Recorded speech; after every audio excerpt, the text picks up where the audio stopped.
It gives me immense pleasure to launch the PUSA Talk Roundtable Series Edition 1.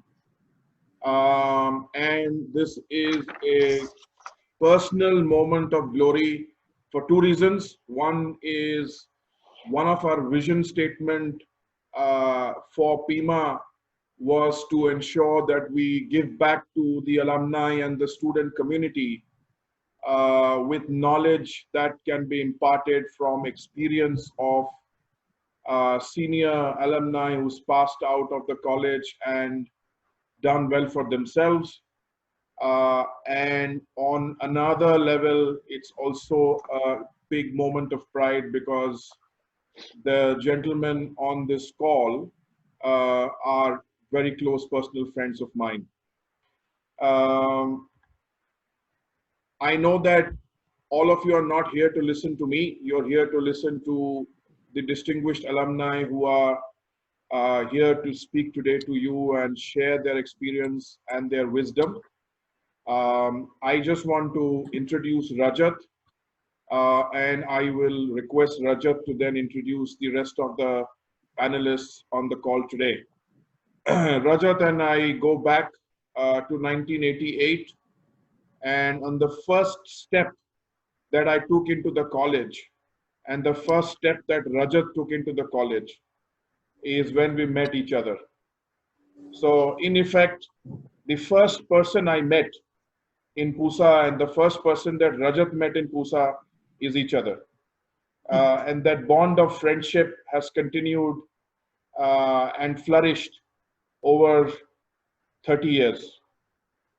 And it is such a pleasure when he agreed to moderate this very, very important discussion, especially in the times when we are very unsure of what future beholds for us, the kind of uncertainty that we see in the world today, and especially in our business and in the industry. We have a good mix of regions, geographical regions. We have a good mix of industries. We have a good mix of people who have gone abroad and been successful, and we have a mix of people who have started in India and then gone abroad with their respective companies. So in terms of the wisdom that we will get today is significant, and I deeply appreciate all our alumni to have spared the time to come on a call. And I know that Daman is at 9 p.m. in the night, and Rajat is at 6 a.m. in the morning, and the rest of the team is somewhere in the middle. So without much ado, I would welcome Rajat. Thank you very much, my friend, for doing this for PIHMAA and for our alma mater. And over to you to conduct the session for today and to introduce our panelists. Thank you, Arindam. This is indeed a big moment and a deep, sense of belonging that, one comes forward to take on this opportunity. We have some wonderful friends and distinguished alumni, as you've mentioned. And I would take this moment to introduce, starting with Chef Daman Shrivastav. Daman Shrivastav is our super senior, as they used to say it in PUSA. I mean, I have not had the pleasure of meeting him in person or having been around him, but just reading what he has done. He's a chef extraordinaire who wanted to do hotel management course because of a dinner jacket and a bow tie. He wanted to see himself in a dinner jacket and a bow tie. That was his aspiration. This, we are talking about the early 1980s. He graduated in 1983. And from then on, he's mapped through 3 continents, a war zone. He was in Kuwait in a war zone. He survived homelessness. He's an educator now. And now he's given birth to cooking shows in Australia during a global pandemic, along with his daughter. He lives in Melbourne, and we are really delighted to have somebody who has seen the likes of, distinguished alumni likes, and, Puneet Chatwal and the others. So he's from that time, that era, the golden age when, hoteliering was kind of starting off in our part of the world and then kind of getting its roots. The next person is a very dear friend of mine. He was my senior when I joined college, and as luck would have it, he did his 4th year. So in a sense, when I graduated from hotel management from IHM, He became a peer, a friend, a member of the executive training team at ITC Welcome Group. This is Sanjay Shende. I know him as a survivor. I've known him for his openness to new ideas, him being a risk taker. He's the quintessential Indian like me. He can speak 4 or 5 languages like me. Sometimes he's a Marathi Manus, sometimes he's a Bengali Bhadrolok. That is sometimes doubtful, but I'd still give it to him. He's a Punjabi Puttar, but he's also a Ghaziabadi Jat. And he can switch between languages very easily. He has varied interests, and he's also interested in cooking, or was when he was a chef. His foray into kitchen started not only at the QFK, BTK, etc., but also at Amma's Dhaba.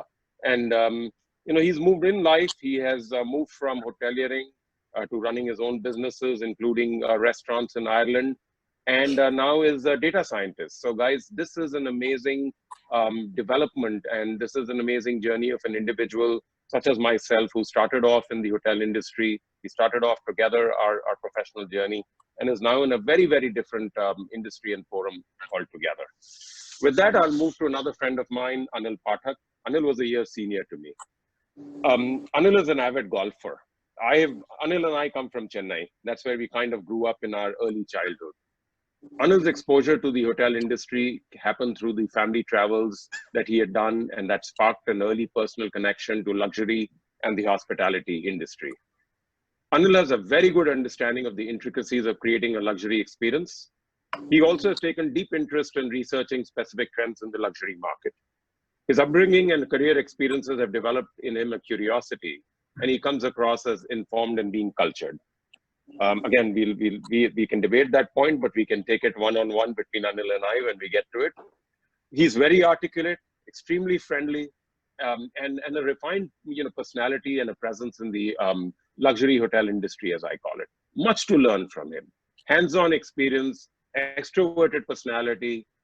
Anil enjoys tough challenges. He's extremely ambitious, and he can be regarded as the benchmark of the future. I say this with deep confidence because, like I said, Anil was my immediate senior in college. And he was a hostler. You've seen him in action. His blue Yamaha motorbike. All of those things add to that aura around Anil Pathak from the days that I remember him from. But let me go to the next gentleman now. My namesake, Rajat, but this time a Chatterjee. The Kapoor morphs into a Chatterjee. Rajat Chatterjee, what to talk about him? He was always as we call it, the gentleman who was well prepared for the hotel industry. He graduated from IHM PUSA and went in as a management trainee to OCLD, or the Oberoi Center of Learning and Development.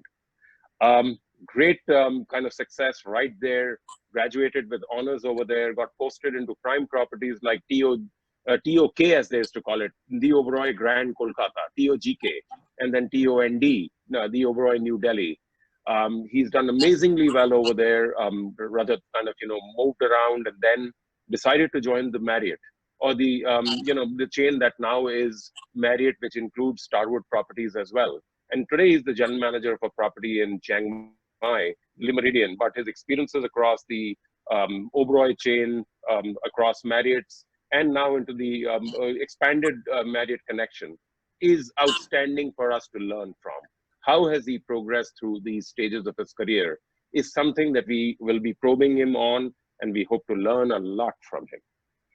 The next person is a junior of mine. I saw him walk into the institute, saw him come in as a fresher, and those of you who are hoteliers, hostlers, will probably remember how freshers were warmly welcomed when they came in. We were all looking for our batmen. We needed them. Those were our glory days.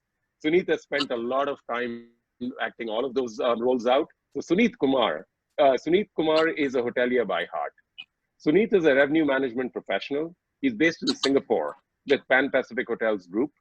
He's responsible for driving top-line revenue performances and strengthening the distribution landscape and managing key business partnerships. There's something unique about Suneet that I'd like this entire set of people who are on this call to know. Everybody looked for getting out of college with a job in their hand. Some went out as management trainees, 3 or 4 of us on this call. Some went out as executives in front office. Some went to F&P. Some went directly into kitchens. Suneet did not get out of college with a job in his hand. Suneet did not get out really having that confidence that he has something to fall back on. He carved his career out thereafter. that is a story to learn from. That's a story which is very relevant for today. How do you take it from here? How do you come out of college with nothing in your pocket, but build a career which is as impressive as his? So folks, really delighted that we have some amazing people with a lot of knowledge, and let's get started with the formal stuff. So let me put this question across to all of you. We are all from PUSA. So let me start with Rajat Chatterjee, because I see him on the panel right up front. Rajat, tell me a bit about your time at PUSA and your fondest memory of IHM PUSA. And let me give you 2 minutes to kind of expound on that thought of yours. Look, I'll be honest with you. When I finished my school, I wasn't sure what I wanted to do, but then I gave the examination for the hotel school and I got selected for PUSA. I did not know what to expect because, you know, when you're doing science in +2, you're not very sure what a catering college is going to behold. But nonetheless, first experience was cooking was quite a challenge. I'm not as gifted as some of the chefs on the call. So I still remember one Mr. Bhandari who used to teach us bakery and, you know, about the cut and fold technique of folding dough and all the rest of it. Those were new, alien. That was completely alien for me. But nonetheless, we went through those 3 years. I think the best part about PUSA was making the connections, and the people like Anil and I are batchmates from PUSA, and Rajat, like we were talking the other day, when you were walking in one batch later, it was always fun to kind of get you guys to talk to us and introduce yourselves to us, you know. So PUSA was a great opportunity to make some phenomenal connections which have lasted a lifetime. I still have a lot of friends that I kind of keep in touch with. And lastly, in the third year, Anil, you will remember this, we organized Inter-Catering Colleges Meet, the InterCat, 1990, where we had almost, those days, we only used to have 13 catering colleges. Now, I don't know what that number is. But about 107 for all we could know right now. I can imagine. So yeah, organizing that sporting meet in PUSA, where we had 13 catering colleges coming over, staying with us. We had emptied out some rooms and classes where we shacked up students. And we had a great time organizing this event. So I was part of the sports committee organizing these events and playing a lot of sports as well. So yeah, all in all, I guess the entire experience of meeting some phenomenal people, varied and completely diversified learnings, which one does not kind of expect to learn when you're in school, and then getting to organize this Inter-Catering Colleges Meet in 1990. So all in all, a phenomenal experience. Outstanding, Rajat. And I remember you were like Arindam and I met on the first day before college started. You were the first gentleman that I met when I walked into the the corridors. The first guy who gave me my good name, as we call it, for those of who remember PUSA, the good name that you'd given, I cannot share on this call. I can understand that. in the passing, but let's transition with the same very question to good friend Sanjay Shende. Sanjay, 2 minutes to you. Tell us about your fondest memories from PUSA. I mean, it would be impossible to encapsulate the fondest memories into one nugget, but there are so many of them, especially when you become the part of the hostel as well. Then all the carry on that goes on in the hostel after college hours, that is the time when the actual action happens. But I have kind of memories of some euphoric moments from college, not once, but twice, having cleared two of the leading recruiters through campus. Once the Oberois, after finishing my third year from the normal diploma course. Then after some time I met with an accident and rejoined college for a PG. And this time I didn't really expect to crack any major campus selection, but I was fortunate to get into ITC with Rajat. That was a great moment. Our team coming back triumphant from the All India Student Chefs competition in Bangalore, and the reception we had, and not to mention the bhang and masti of Holi, writing things like graffiti, fishman and all that on people, and the crazy dances in the I don't know you, Sanjay Shende. What are you talking about? I don't really know what you're talking about. This is all part of the spectrum and the package that makes up PUSA. So there's, I mean, we can all pick and choose. Even things like as mundane as, the farewell parties for which the dining room used to be decked up, and even asking for away sip de yaar chai ka, 50 paisa chai used to be shared between at least 20 people, sip by sip. And a bonda used to be snatched away. Bonda in the canteen. I mean, it's all part of the canvas that makes a PUSA. So, it comes with the good and the funny dominates somehow. Yeah. Very true, Sanjay. That is amazing. Yes, amazing memories. And of course, you and I went through another 2 years at ITC and our trips to Jaipur and setting up Rajputana. There's so much that we got even beyond PUSA that happened. So amazing time with you, my friend. Let me transition to Chef Daman. Daman Shrivastav is an icon.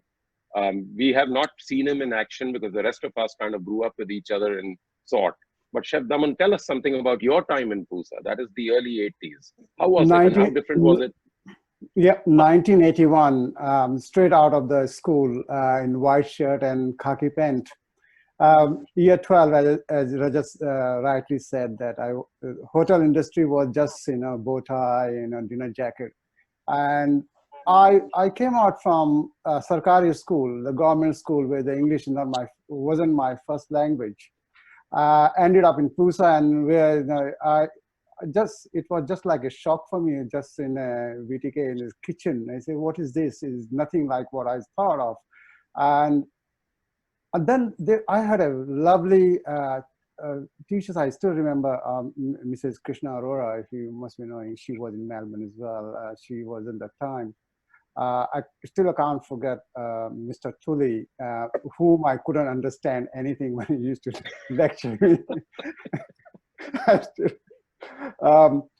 My fondest memories, we had a trip to Budkal Lake. The whole bus full of us, we went, and ultimately we made so much of hurdang that bus has to stop somewhere in Panipat, and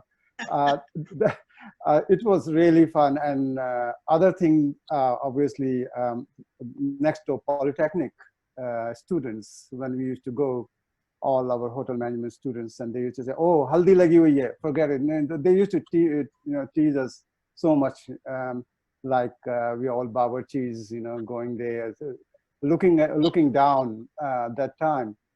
Obviously, on 80s.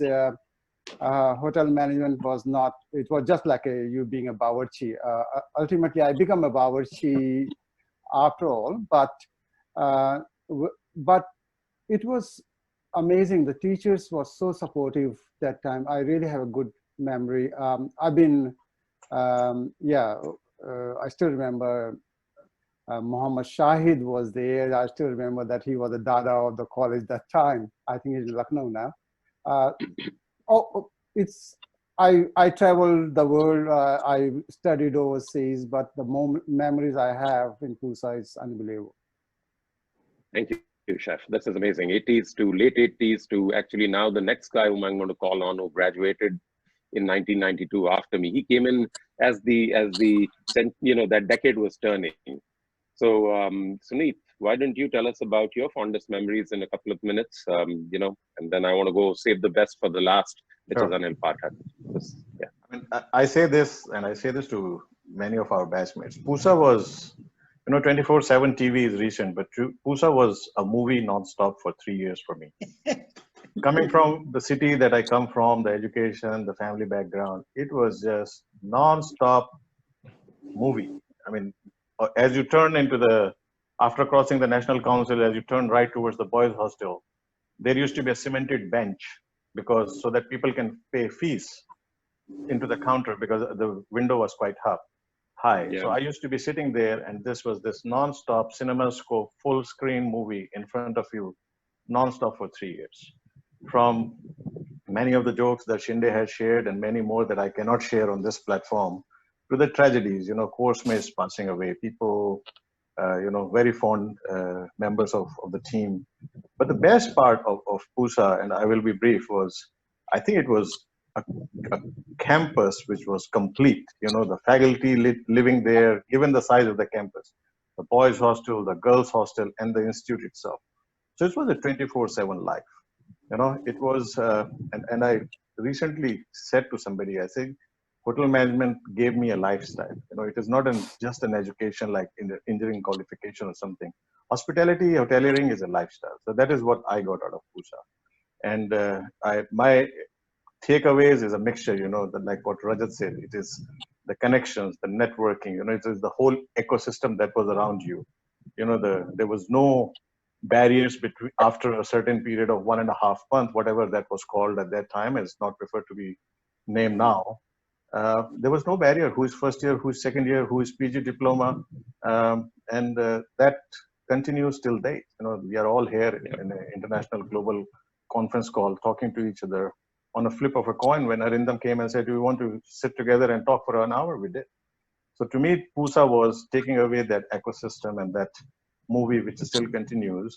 And just to complete Chef Daman, what he was saying about ITI, and I think by the time we guys came, we were seen with envy. And a very old TV ad by Onida comes to mind, you know, it's never envy, owner's pride. So that's what we were in PUSA, in that whole complex. Because everybody was jealous of what we were able to do. Yeah, we had the better looking people, we had the better looking people, we had the smarter looking folks.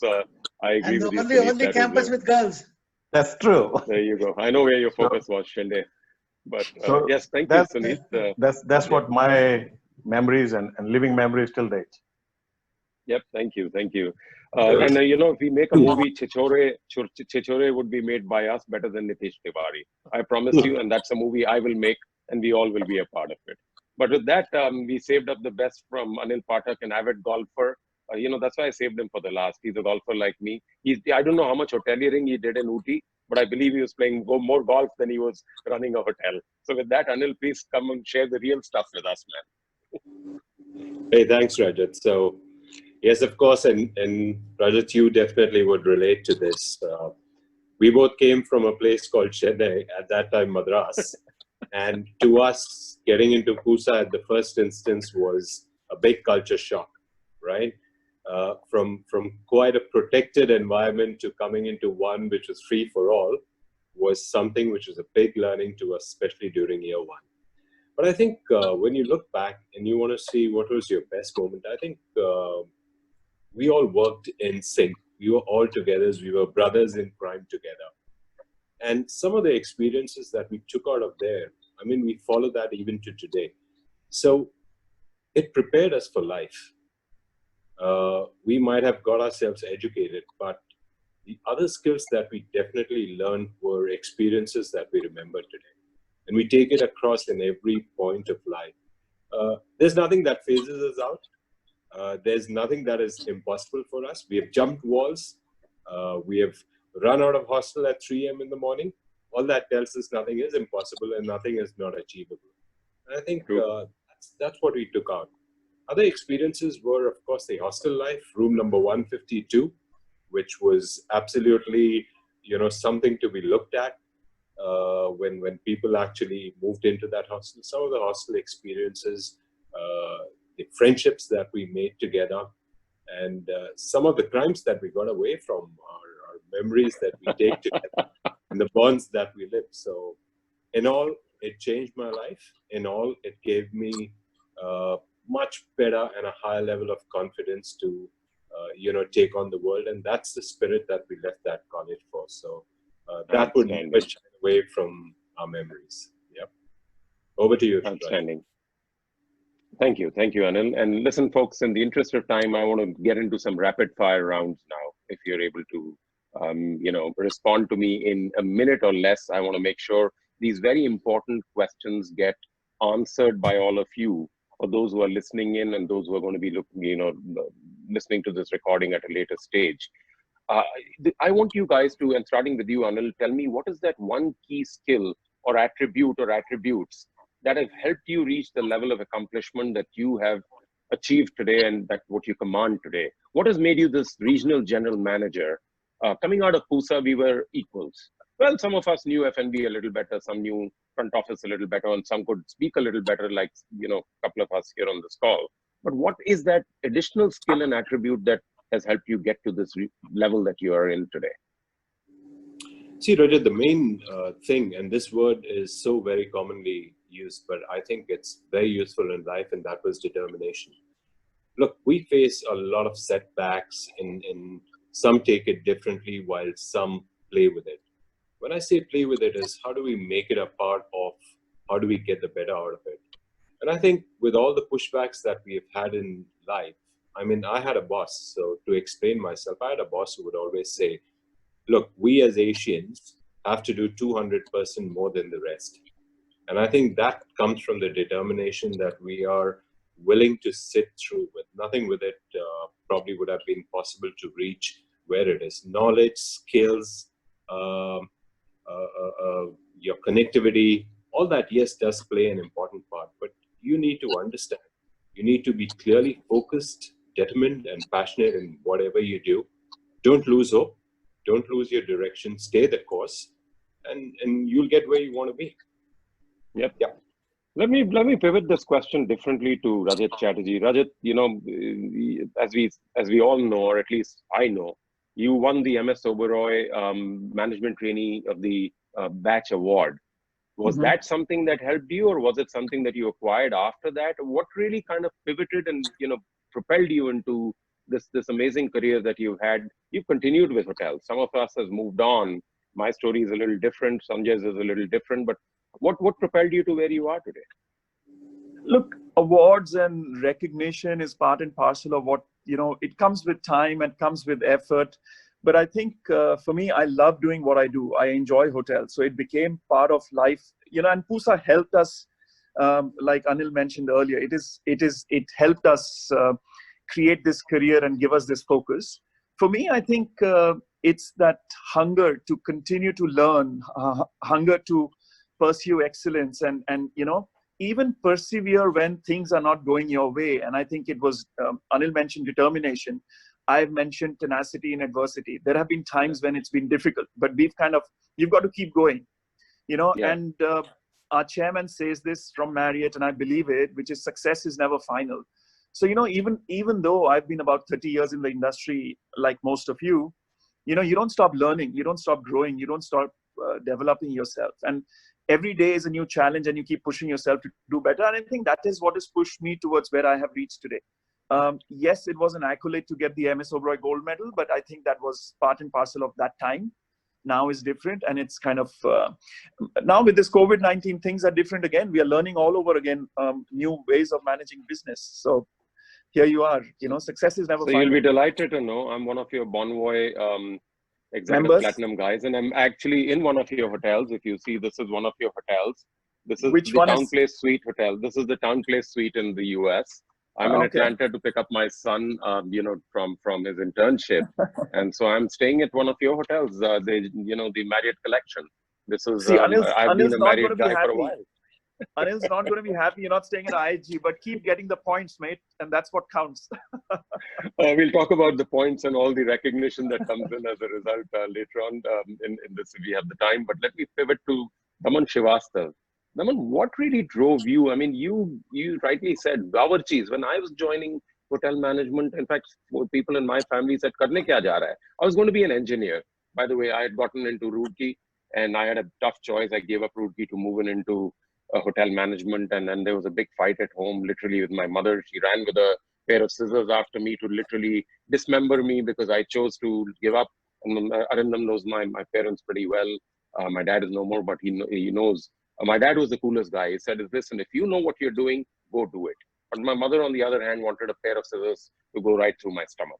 So that was the reality of the time when we came from. So Daman, how was yours? I mean, you walked up to your dad and mom and you said, I'm going to do hotel management. And you said, I'll prove it to you that I'll be the super chef.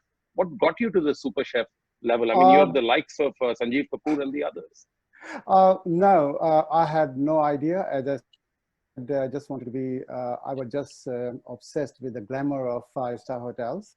Once I got in, and my dad said, in our family, nobody went to the hotel industries, and you are joining it. Make sure you do well, reach to the highest point you can, whatever you choose. And at that time, I was just like a naive dreamer, and that dream made me ambitious. And when I start to become ambitious, I start to look at it, okay, this is culinary world. what is the best practice in the world? What are the best colleges? Who are the most successful people? Who are the great chefs in the world? And then I start looking at those success stories and how I can follow. So what I give a message to all the who are listening. See, if you want to be an executive chef, corporate chef, or master chefs, or celebrity chef, one thing you must know, you should know how to cook. The basic thing is hands-on positions. And it started with me as a yes chef, when I was a positive can-do attitude, yes chef. And I reached to the situation when people are telling me yes chef. So it starts with the yes chef and finishes with the yes chef. Oh, So beautiful, beautiful. That's Beautiful. the attitude you have to have. I think it's not only culinary art, which I got to know later on. It's not only art, it's a science as well. So when I further studied, when I went to UK and studied more, what is happened, I never planned. So it's happened along the way. So I did PUSA. The best thing I did, and I give a message to everyone who, again, basics, get the basics right. And then I don't want to say what you have to do. I'm just giving an example what I did. So, and then you have to pick up from me. It might not be appropriate for you, but this is what worked for me. And what worked for me, I'll tell you very clearly. I had a vision, I created, I worked for it. I was not a ship without rudder. So I had my goal. So once I got out of college, I did 2 years of practical training. I worked as a Commie 3, Commie 2, Commie 1. So I really got a good hands-on. My dad, he opened an account in a Canara Bank in Taj Hotel. So all the money I earned in Oberoi, Baghdad, all the money was saved. I come from the very middle-class government servant family, and my father was, so we are not rich. But as my father said, you do well, and we don't want any of your money. So I saved all money. I was looking at Lausanne, I was looking at Salzburg, all the best hotel school I was doing it. And ultimately I got the admission in Westminster College in London. This is where after 2 years of hands-on practice in every section, every department, I learned the skills.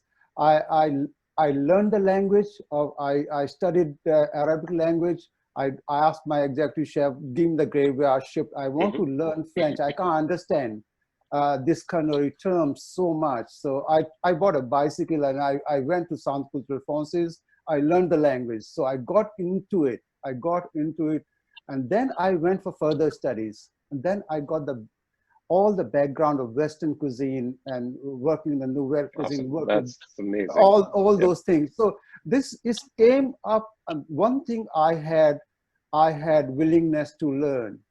So I was ambitious. I wanted to reach the top of it. And the other thing I did, I never stopped learning. So I continued to study while working. And I'm still studying. I'm doing my PhD now. So you can see from a cook, you can reach to any level where you have willingness to learn. So this fantastic. So with that, let me do one thing, Chef Daman, just in the interest of time, I want to kind of, switch over to the others for a few other questions as well. But your point's well taken that learning never stops. Keep pursuing it and keep enhancing your capabilities and skills and stay focused on it. Let me pivot this question to my other two friends, starting with Suneet, and then we'll go to Sanjay Shende. Suneet, this is an interesting one for you. What would you recommend that people who are currently in the institute or students do to prepare for a career abroad? And how can they get noticeable recognition within their current situation to find an international exposure? Now, the reason I ask you this question is you did not come out, and I'm saying it with a very, very, specific motive behind it. You didn't come out with a job in your hand when you left the institute. Many of our friends are facing the same kind of challenges today with COVID. What drove you and how did you come out and what did you do to get noticeable and to make it to where you are today in the international experience? Thanks, Rajat. I think like most of us and many of us have similar, if not the same journey. Going back and giving up was not an option. So we have an education. We were part of PIHMAA, which at that time and currently is the best hotel institute in India. So the only confidence I had was I can't be a failure and I have to have something better.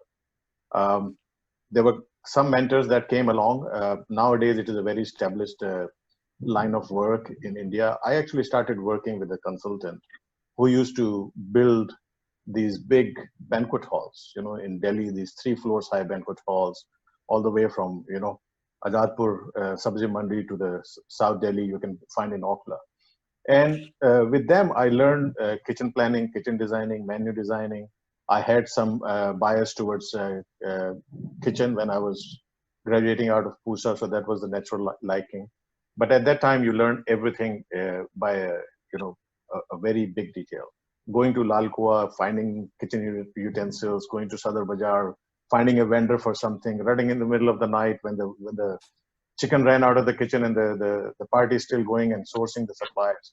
And at that time, somebody endorsed that failure is not an option, and if you don't do the job, somebody will do it for you. So there will be somebody who's going to do that. So that kind of gave that energy, and then many other mentors, some of them fellow students, came along and opened the path to say you can relaunch yourself. And many years later, Great journey. You can relaunch yourself. So and I learned this in a formal. It was part of Hublot, the watch company. His founder said whenever he was confused, he went back to education. So I took that. Coming from my father being a teacher, an education family, I took to education, went overseas, spent 2 years advancing, because at that time it was diploma. We all wanted to have a degree in our portfolio, and found out that they have an internship program in the final year. And through that, I relaunched myself into China. To me, it is don't give up, find a way who will take you to the next stop, and let people know where you want to go. Outstanding story. If I did not tell people where I want to be, I won't be where I am. Because I joined a totally new stream of industry which did not exist as a career when we all graduated. Revenue management as a department did not exist in hotel companies. Yes, Rajat is here. Marriott is a pioneer in this discipline in our industry. Started in late 90s, in early 2000, and then that was my gateway into my stream. But did they teach revenue management in the hotel school? No. Today they do. So I reached there because I continuously told people what interests me as my next challenge. Yeah, thank you, Suneet. Sanjay, let me pivot this question differently to you. You came out as a chef. You came out blazing through the door. You could carve vegetables. You could cook up some amazing dishes. You could do all those kind of things. Helped us win the chef competition in Bangalore. But then now data scientist. What's that journey like? How did that happen? And are you a legit data? Let's have that conversation right now. Come on, Sanjay. Well, I mean, to start with, I kind of drifted into hotel management for a start. And having been there and looking at all you tall, good-looking hunks, I said, "Tu 5 foot, 5.5 foot ka banda kya karega inke samne?" So there was a bit of a SWOT analysis at the time. I said I could probably do the best by hiding myself in the kitchen. So I focused on it, honed my skills in the kitchen. But an amazing transformation happened when I was kind of shortlisted to represent the college for the chef competition. Chef Manjit Singh Gill, as well as Chef Pradhan, who is one of our cooking teachers, they inspired me by saying कि तू पूसा का है, हार नहीं सकता. And till date, with every setback in my life, those words ring in my ears. So life has been full of ups and downs. It's been always about constant recalibration. At one stage, I did a bachelor's degree in human resource, in which psychometry was one of the subjects. And incidentally, I found that in a random test, it appears that I am kind of 2 standard deviations away on extroversion and conscientiousness. So I said I was probably always cut out for the front office, but didn't have the confidence because of my physique. And not that I mean to, chefing was a choice for a start, but the circumstances of life brought me to a stage where I had to make a personal choice to kind of restructure my company, then eventually wind up and hand it over in some kind of a family matters which can't be discussed here. And there I was again, ready to start life from scratch, armed with a degree in HR, and being told by people that I am amazing with computers and numbers. So I said, here, you're an HR guy. You should have a sense of what is upcoming in the future. Data analytics, cybersecurity, and cloud computing. These were the kind of being touted as the sexiest careers to be in. And I went for it. Data analytics. I then came out with 2 kind of first-class honors qualifications, level 9. The only next stage is the doctorate at this stage. But here I am, a data scientist, and now I find that I enjoy cooking even more than when it was a profession. Yes, I know that. Your recipes keep coming to us on our other forums. You've seen them in the WhatsApp groups. I'm kind of cooking and doing more cooking at home, even though the kitchens are unwieldy. And I keep saying that I'm used to a patila no smaller than that size. But there we go now. I mean, when you're not cooking for a living, then you start enjoying it even more. Yep. So guys, with that, I want to pivot to some very key things that are going to help our folks who are listening to this, who are students right now, who want to kind of, talk about how to make a career abroad. The one quick thing that, everybody thinks is, let me go and do a job outside. Let me go ahead and get, a job outside of the country because there's more opportunity. So let me, ask Anil Pathak here. Anil, you made it out from India through Quality Inns and thereafter into ISG. Tell us, what is the route? Is it academics? Can you do it even while working? Is it a combination? What's your way of helping these students figure out what their next steps ought to be? See, Rajat, I think the most important thing here is don't let go of opportunity, right? However small they may be. And that's what I've sort of always aimed at when I was starting my career. No opportunity cannot really take you to the journey that you envisage for yourself. That's one thing. But more importantly, you've always got to think, what is it that you can do that someone else cannot? Okay. And going by that philosophy, when there were opportunities to move out, I chose those opportunities which were the most difficult or the most not wanted opportunities out of India. Right? So I made my pathway. But at the same time, one would think, hey, listen, there is a job available with my country, available with my company in a country probably where I don't want to go because it's a small hotel or it's a country which does not give you that kind of a social status. So let me wait when the right opportunity probably comes up for Singapore. Now, if you're going to keep your vision tainted to only the best and not the opportunities which are available now, which can lead to your ultimate goal, it's going to be difficult. Do things which others cannot. Make yourself useful by being the few who can actually manage that. And just to give you an example, when I made my first multi-unit role in Indonesia, there were very few who wanted to go to Indonesia, more so because of the social life available in a place like Jakarta at that point of time. But I chose it over the others, and that really pushed my career. I came out of stagnation to a level where I was recognized for changing things in a very different and difficult environment. So choose those opportunities rightly. Don't let go of opportunities thinking they're too small for you, and that would be the end of your career. This is where I could probably, kind of corroborate with you, because I've changed from hotels, having started off with ITC, then Taj, and PepsiCo, etc., and then now with a bank. I work for a bank, JP Morgan, and I do transformation, etc. I think what you rightly said is, don't shut yourself away from the difficult things to do. Keep your eyes open for what new is out there, because you might have to make lane changes or career path changes depending on what is your aptitude and your attitude and what is available. Can you shift gears and can you shift lanes? Because it's not always going to be, you don't always have to look at a vertical, alignment and a vertical growth. They can sometimes be path shifts that can take you to where you need to get to. So with that thought in mind, why don't I invite, Suneet, tell us about your story of kind of, going from, as you said, the banquet side of it. What can you tell our students? What should be their way to kind of, come out of this crisis, find the opportunities, education, or some other way to get to where you are? I think, and I picked what Anil said is very right. Don't let any opportunity go, right? When we come out of campus, we are going through a crisis. Winston Churchill says, let's not waste a good crisis, right? So let's not waste this crisis.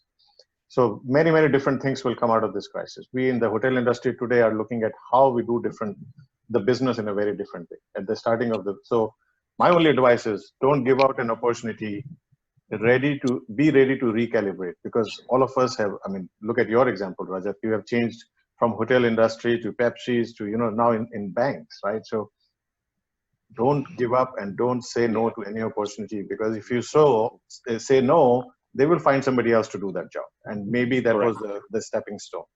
The other theory that I use is career is a ladder. If you miss a step, you will have to come back and do it again sometime. Very true. So just go in a very step-by-step and organized manner to go up. And the third one is, put your hand on the heart and say, what of hospitality excites you? And that was a question I faced in one of my job interviews. So is it, putting a smile on 200 people when they're checking in and checking out? Is it, cooking the best food?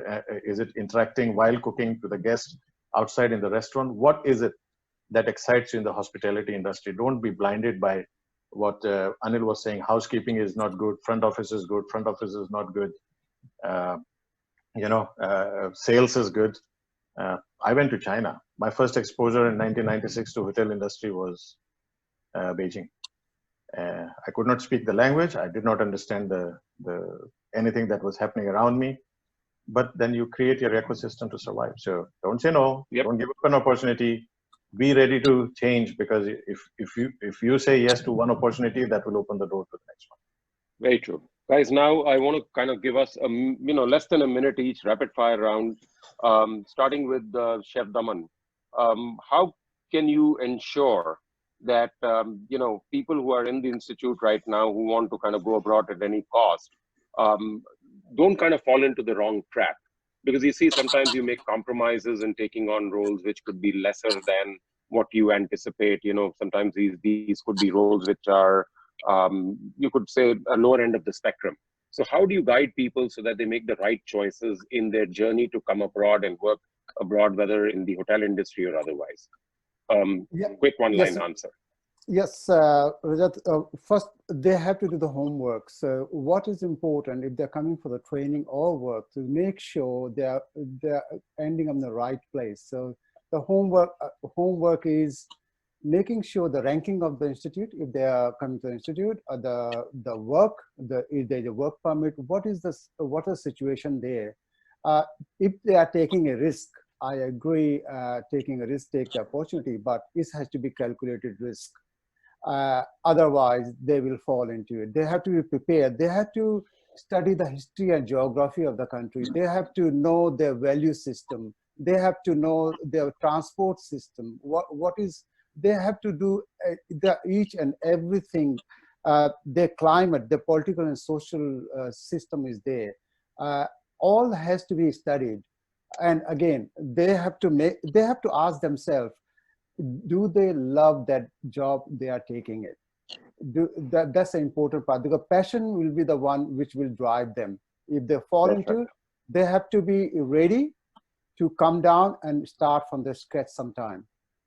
And that is normal in overseas, making sure they have enough hands-on training, whether in whatever level they are. They have to know the job.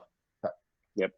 The same question, I pivot over. Sanjay Shende, quickly enough, you worked in the kitchens, you worked in the lowest rung, started off during our training days, and then kind of making it up to sous chef level. How do you ensure that, and you went and set up your own restaurants as well, how do you ensure that people don't fall into the wrong trap and they kind of, make it to the right levels that they need to get to and think through it properly? Quick, minute advice. I think I won't add much to what Chef Daman has said. I was listening to his words very carefully. And he has said each and everything that almost I would have said in this regard. There's no magic bullet. There's no replacement to thorough investigation and preparation and groundwork. And finally, life is a big leveler. I still consider that despite whatever you do, Kismat, fate is something that is a huge leveler. It could take people in different directions with the same skill set. Two people with different fates could end up differently. The best that you can do is do your best. I mean, as Chef Daman rightly put, do thorough research, research the country that you're going to, know why you're going there. If you're going to end up in a country, do you want to take the risk of ending up in a seismic zone? I, for one, would never consider moving to California, for example. Like, that's my phobia of earthquakes, you may call. But you have to know what you're in for, and then it's a mixture of your risk-taking ability and Kismat, fate. Right. So let me do one thing here, Arindam. I want to check with you. This conversation is going deep and it's going intense. Do you think we have the ability to carry on a little bit more so that we can also get some participation questions going as well? Shall we, or do you want to make sure, because we're coming almost at the end of time? We have another 10 more minutes. We have another 10 more minutes and we could take a questions after that. Yeah, perfect. So after that, we'll open it up to audience questions. So let me pivot at this point in time to Rajat Chatterjee. Rajat, what is your opinion and what do you consider are the main areas of difference in work culture between, having worked in India and where you are working now? And what is the performance expectations that kind of is different between having worked in India and having the exposure that you're getting now? Talk to us about that. Look, quite frankly, performance expectations remain the same. We all have to perform up to a certain standard. So performance expectations don't change if we change countries. But the biggest challenge of changing countries and adapting to this change of working in different environments is understanding the culture. Like, I'll give you an example from India. My first assignment was in Dubai, where in my hotel, I had 33 nationalities. So each nationality has a different cultural upbringing and a different cultural expectation. And we have to manage different expectations from different sets of stakeholders. So trying to get to understand everybody's culture and then adapting to it and trying to encourage them to perform, that was something very interesting. It opened my eyes to doing business a different way, because in India, we are pretty driven anyways. We have that passion. We are pushed to continue to develop ourselves and perform. So that was something that was a learning, phenomenal learning in Dubai. Moving to Thailand, this is again culturally and from a language perspective, a completely different experience, because I was used to working in India where if I speak in English, everybody understands you. Or even in Dubai, you speak in English, everybody understands you. In Thailand, 75% of the people are not going to understand you that well.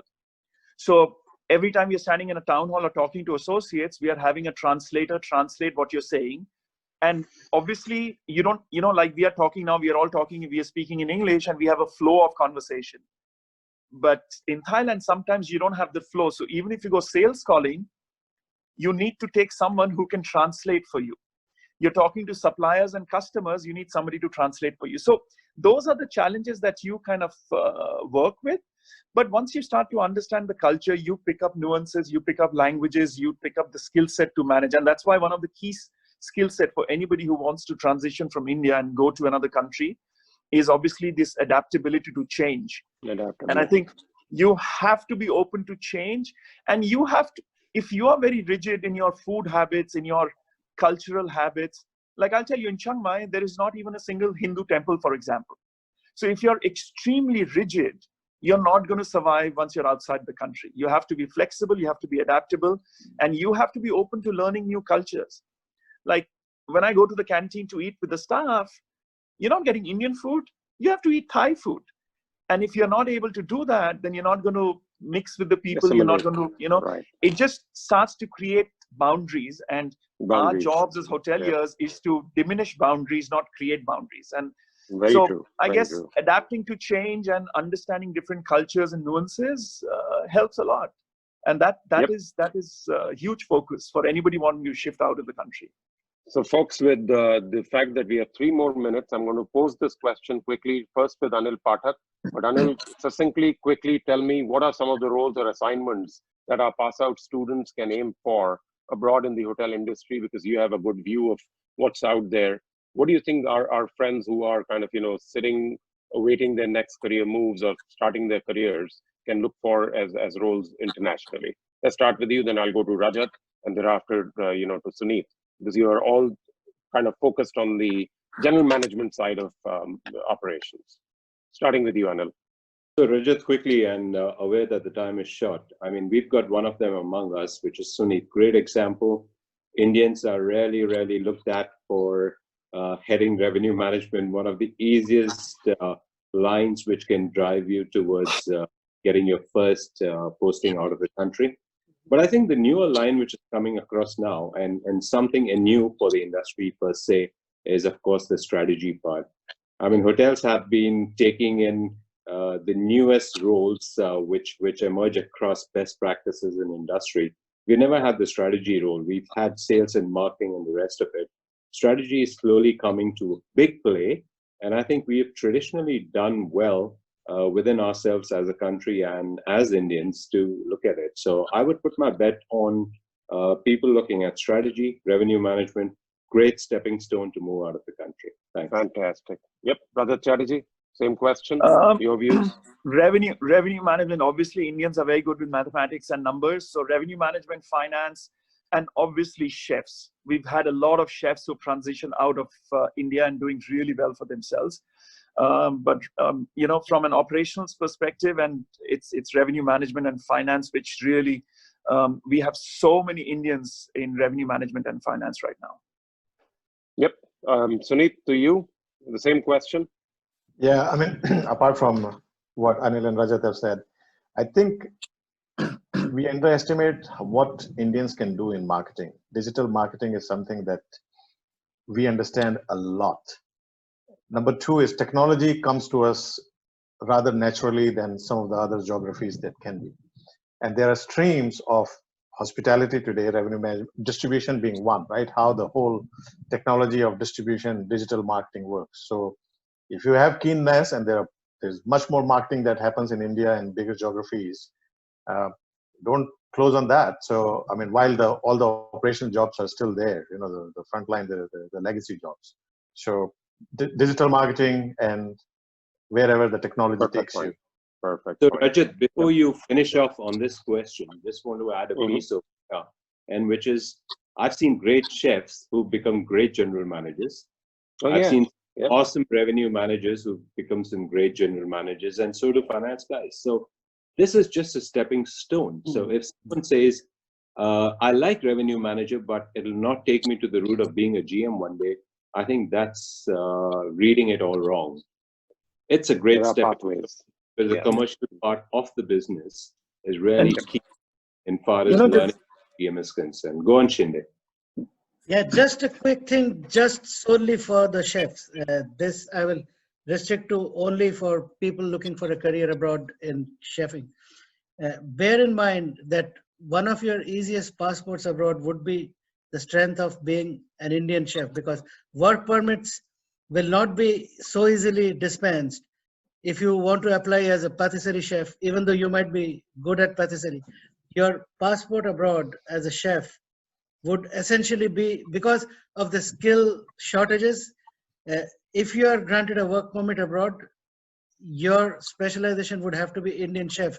That said, bear in mind that once you come abroad, Indian cooking you will know naturally anyway, but all the other skills that you will bring on in the culinary field will be equally or more handy. For example, I realized here that the patisserie skills that I have, there's such a huge demand. They can't find good patissiers, even though your passport abroad would be through the Indian chef route. So just you bear can that move around. Yeah. So let me do this. This is a good point. Let me then end with the two of you, which is Chef Daman and you. This is the final question to the panel and just the two of you. Tell me about the fact that, you worked in countries, you're in Australia, Chef Daman, let's start with you. Any kind of challenges that you faced for Indians working abroad? How do you, because you talked about culture assimilation, can you hit upon the fact that what were the challenges you faced and how did you overcome it? Any kind of personal biases that came in, etc., from your perspective, Chef Daman? See, it's personal bias or see, challenges are most importantly, the challenges will be there for the students. The first challenge will be the emotional, so missing the family. So they have to be prepared. They are stepping away from the comfort where everything is done by the parents. And when they come to the country, they have to do everything by themselves. Financial challenges will be there with the currencies, and the job challenges. They have to fight. They have to grab every opportunity. They have to start from the lower level, and then they make their way up. And they have to be ready to accept the challenge and to prove. So if I'm an employer, if somebody comes from overseas and they say, I have done this, I have done that, they say, okay, you are here, now do it. So the first breakthrough will be very, very hard. The first job. To getting the first job in the country, and True. then to make the way up. Thank you, Chef Daman. And Shende, Sanjay, the last but not the least, the parting thought from you on what have you experienced? Is there been any kind of personal challenges or biases or issues that you've had to overcome and kind of navigate through? Honestly, no. I've been fortunate. I've taken to life like fish takes to water everywhere, but that's probably because I chose an easy country to go to. Ireland is an English-speaking country. My very earliest part of the education was in an Irish brothers school to a certain extent, so there was some exposure. It's an English-speaking country, and the people, Irish being the biggest immigrants in the world per population, capita population, they know the how to treat immigrants. So I mean, it's not a huge deal.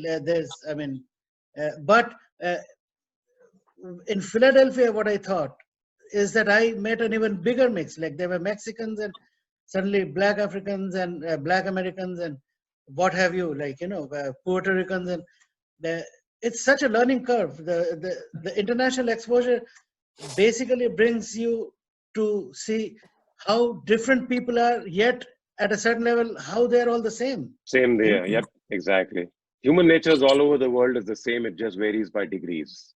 But with that, thank you very much from my side to you, Sanjay Shende, to you, Suneet Kumar, to you, Rajat Chatterjee, Anil Pathak, and Chef Daman Shrivastav for taking the time out to answer some of my questions. I hope this made sense to our listeners. Let me pass it on to Arindam. There are a number of questions from our viewers who, and Arindam, please feel free to point to any one of us.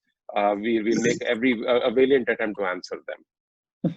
Right. So there are two questions of similar nature, and I'm going to combine the two. One is from Sohan, and the other one is from Rohit Ray. The question from Sohan is, my question is whether doing a master's from abroad worthy under such a scenario. And Rohit Ray asks, is it okay to go abroad just after completing bachelor's degree? So I'm not sure who will take it. Over to you guys, whoever wants to sort of respond. Let me take a stab at it. Because I guess as regards to education abroad, Suneet and I kind of did a bit of that after having completed hotel management and having worked in India, came abroad and also did a degree, not because of any other reason. It's sometimes important because people don't understand what hotel management in India is, and therefore what is the equivalent correlation to whatever you're doing in, let's say, a place like the United States. So that kind of just helps. It also, primarily, is it helpful? Listen, education will never hurt you. Education will always benefit you. Now, the question is, you have to do an ROI. You have to do a return on investment. You have to see whether the degree that you're pursuing will give you the returns ASAP, because sometimes your skills can be deployed earlier and faster, and then the organization that you join could support you in your educational dreams and aspirations as well. Like in my case, it was done by GE. I joined GE. GE sent me to the US in 1999. And then thereafter, GE felt that, in order for, them to be able to move me up in the career ranks and what have you, just getting a more formal degree aligned with business management would be helpful. So I kind of did that, and I also did a master's, which is not mentioned over here. But that all was not done by me going ahead and applying to those universities. It was done by the company that I was working for, which felt that, it's better for me if they were supporting me in my career aspirations by giving me the opportunity to go join a university and get a degree and get more accomplished in terms of really proving that, I'm similar to anybody else coming out of a regular education stream, as we may call it. That's my view on this, but I open it up to the others as to how they want to do it. One thing about, somebody asked about whether to bring experience abroad or go straight for the masters. Both can be considered, but the experience that you get from India is invaluable. You cannot put a price on the experience. Few years of experience from India will make you worthy to stand anywhere in the world. ये India का दम है. India में जो बंदा टिक गया वो कहीं फेल नहीं हो सकता. That is the thing that is said. Like, if you have succeeded in India, there is no way you can fail anywhere. So guys, get some experience in India. It's because it's highly competitive, brutal workplace. That brings me to a very pertinent question, which obviously a lot of the students and recent pass outs are concerned about, and that is the current COVID situation. Now, I've got 3 questions related to COVID. I've got Jaspreet Singh Dawra, who's asking how to rescue the youth in India and abroad from damage done by COVID-19 environment. Apratim Srivastava is asking, what is the future of hospitality after the COVID era? And there is a long message from Karthik Paul, but essentially it's asking a similar level of whether they should, they should take entry-level jobs to go abroad, or should they go into education? So since this is a specific industry question, maybe I can request Anil and Rajat Chatterjee to respond to this question one by one. Thanks, Arindam. So quickly, look, the industry is going to go through this COVID phase for the next 2 to 3 years when things might just improve a bit. It's going to be a long journey, right? But nevertheless, what's happening is things are coming back much earlier than we expected. The worst is behind us. That there is absolutely no dispute on. Having said that, I think what's important for the youth to understand today is that the gig economy is what is going to take the world by storm tomorrow. What I mean by the gig economy is you do small stints of jobs in the industry itself in various specializations. So what happens is, if you are working probably as someone in F&B, probably the rest of the week you could be working in another area like revenue management. The thing is, it's another way to alternatively look at how do you survive while you're getting and waiting for the industry to come back. I think you have to change your perspective, firstly, if you need to survive this era. And this era is going to be very different. You're going to be doing gigs rather than permanent jobs. The days of permanent employment with hotel companies, it's all gone. It's going to be contractual. You need to adapt and you need to make the best out of it. Like Suneet said earlier, what are you going to get best out of adversity? And this is what is coming here. Take this time to get more experience in different areas while still making the money, not as much as you did before, but enough for you to keep on going for this next 3 to 4 years and maybe even longer. Rajat?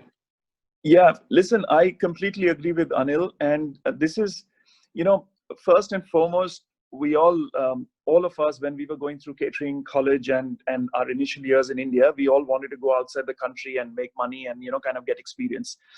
But India as a country, again, is phenomenal in, as Sanjay said earlier, in your initial learnings. And don't limit yourself to the only opportunity of working outside of India.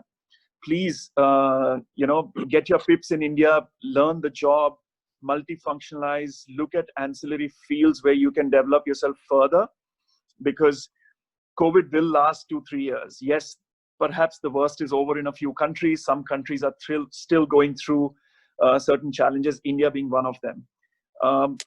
Never lose hope. because we've also had, okay, we've never had a challenge like COVID earlier, but we've also had challenges in our careers. And I'll give you my personal example. I was opening a hotel. The owner ran out of money. The hotel would not open. I had to let go of all the people, and we had to all find alternate jobs. But you keep the course, you keep your passion, you keep your focus, you make sure that you are following your direction, and slowly but steadily things limp back to normal.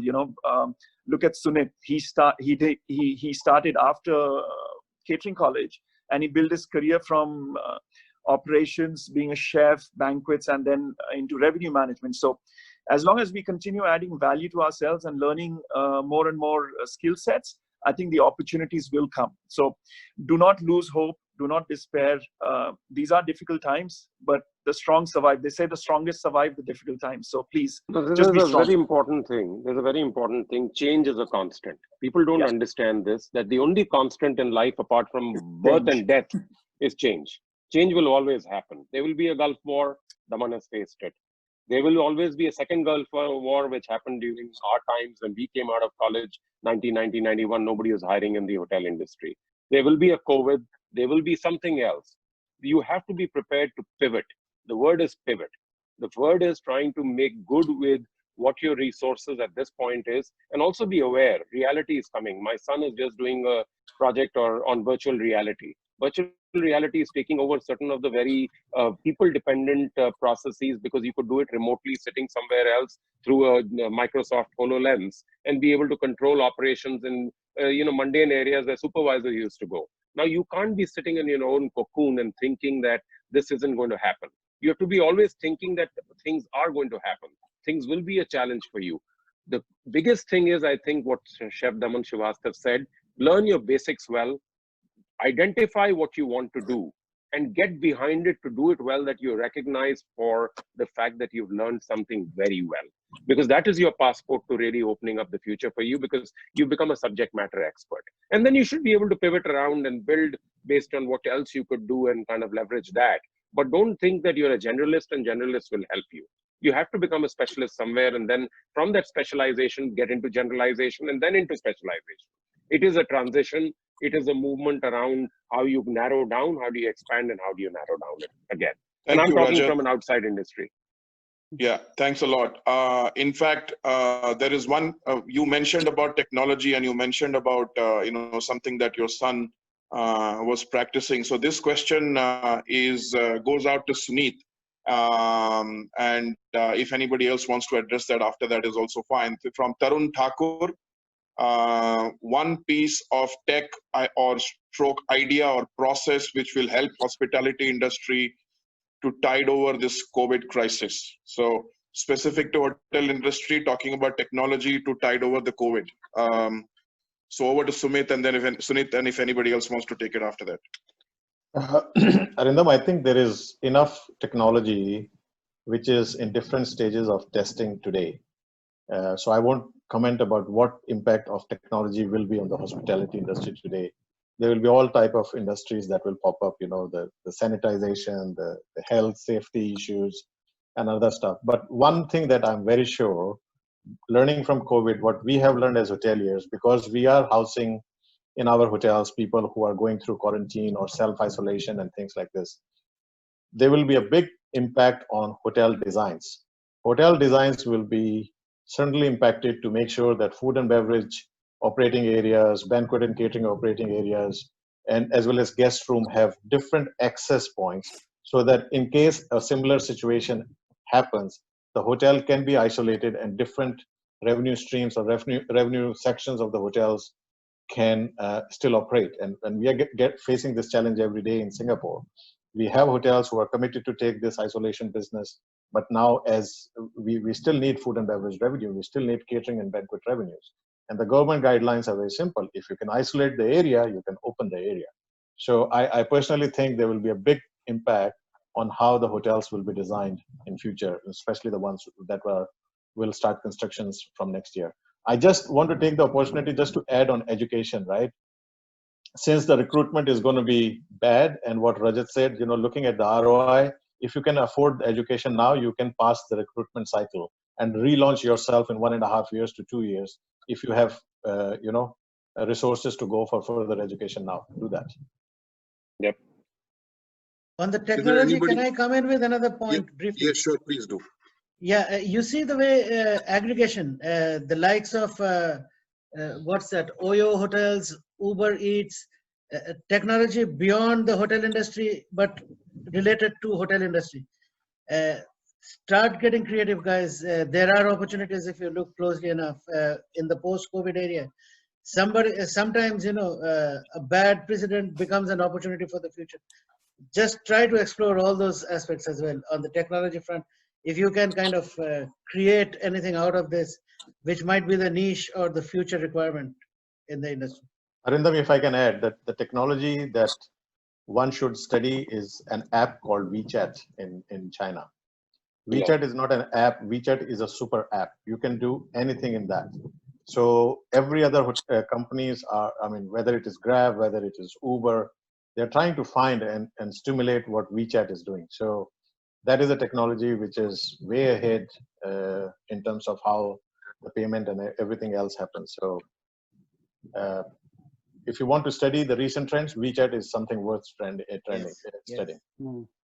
And I think we are also very keenly watching the space in which Geo is getting into, and they are getting into some really exciting space on similar lines. They made some announcements, and I think they're fairly ambitious with data-driven technology. So we'll also see how that goes. So I hope, Tarun, that responds to some of your queries. There is a very unique question from Mr. Yogesh Bhatt.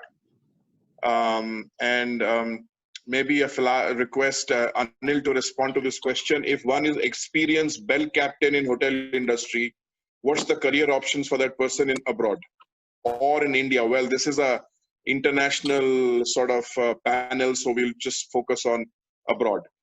If there is any scope for such a bell captain experienced person. So, well, Arindam, the response to this could be definitely what does that person want to do in the long run, correct? So if he's a captain today, what does he want to become next 3 years, next 5 years? And then he needs to chalk his path out.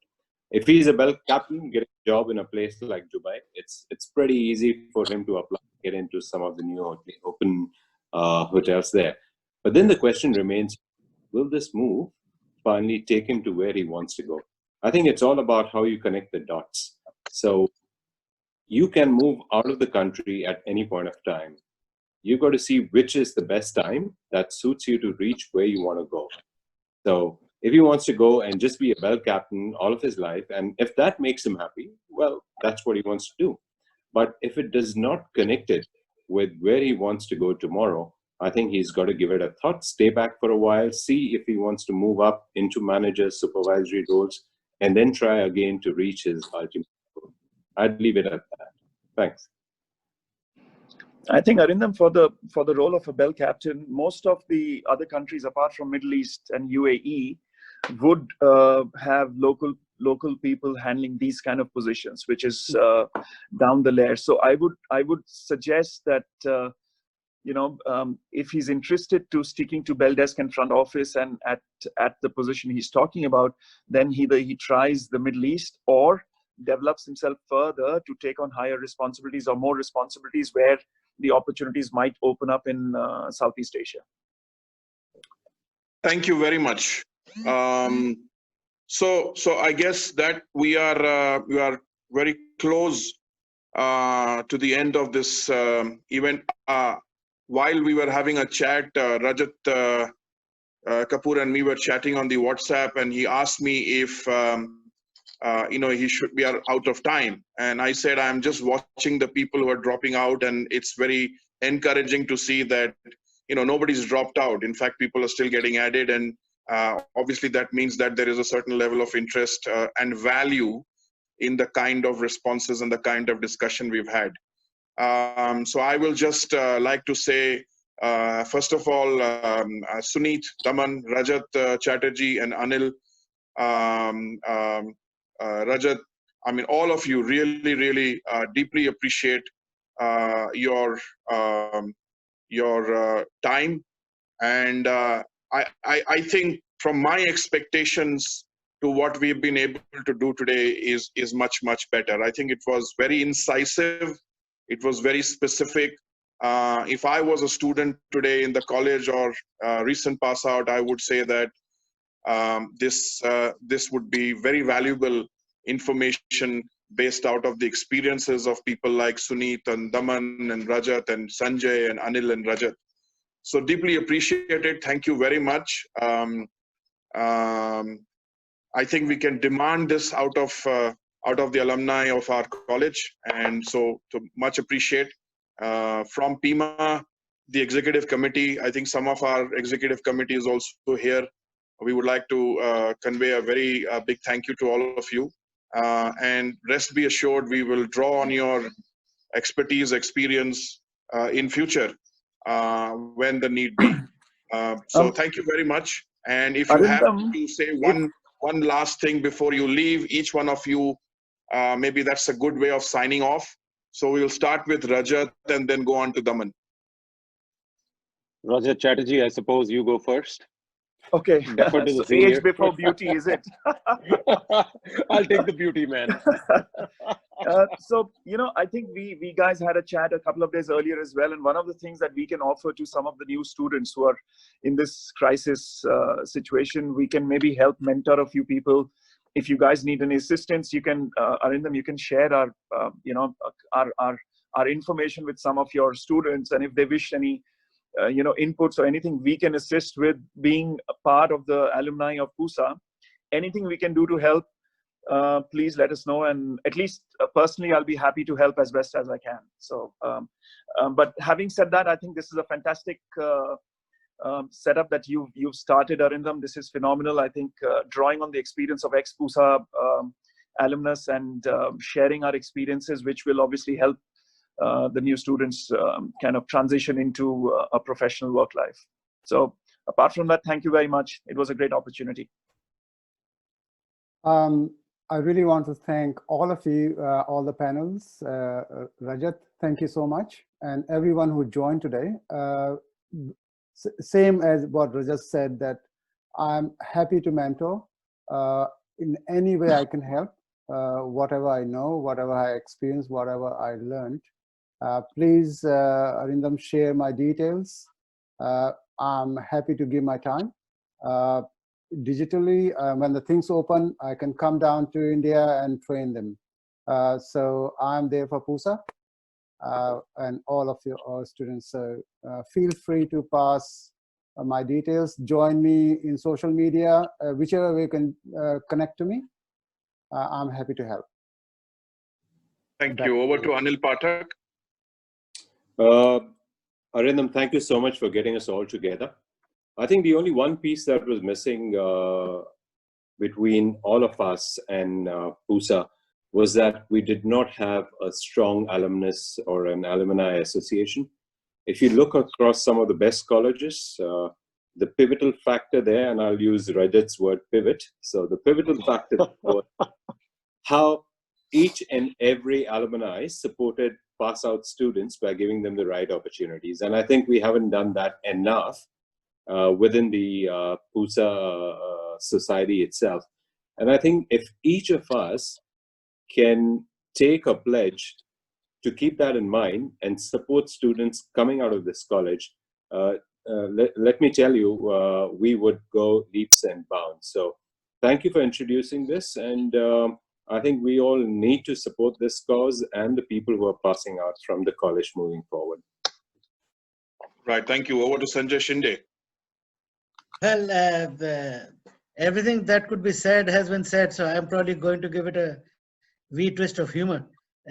You have a ready-made paua as you pass out, guys, in form of the alumni that we are, always willing to extend our hands and help.